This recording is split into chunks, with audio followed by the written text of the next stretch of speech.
नावाला धन्यवाद असो। आपल्यामध्ये ह्या सिस्टर आहेत, यांची साक्षी आहे। तर साक्षी यांच्या पुतणीबद्दल आहे। तर त्यांचे जे दीर आहेत त्यांना ट्विन्स आहे। काही वर्षापूर्वी दोन्ही मुली आहेत, ट्विन्स आहे आणि दोन्ही मुली आहेत। काही वर्षापूर्वी देवाने त्यांना 7 वर्षांनी देवानी त्यांना ट्विन्सचा आशीर्वाद दिला। देवानी त्यांना पोटचं फळ दिलं। त्या ट्विन्स मधली एक मुलगी आहे, तर ती काही दिवसांपूर्वी आजारी होती आणि त्यांची लिव्हरची प्रॉपर ग्रोथ अँड डेव्हलपमेंट होत नव्हती।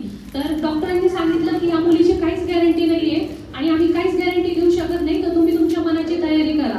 तर तिचे जे आई वडील होते ते टोटली खचले होते। त्या लेकरामुळे की तिची काहीच लाईफची गॅरंटी नाही आणि तिला जीवनही व्यवस्थित पचत नव्हतं। पूर्ण तिचं जे लिव्हर आहे ते पूर्ण डॅमेज झालं होतं। तर ह्या ज्या सिस्टर आहे हे त्यांच्या दीरासोबत रोज प्रेयर करायचे। सकाळी त्यांची चेन प्रेयर व्हायची।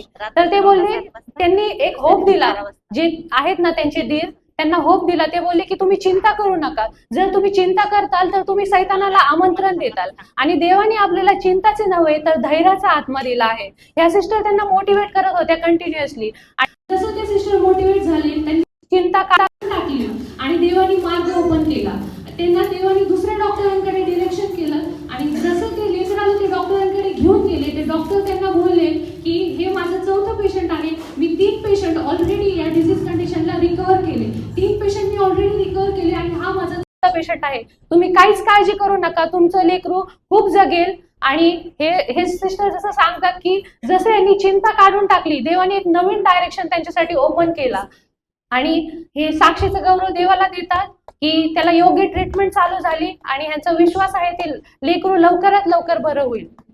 देवाच्या नावाला धन्यवाद।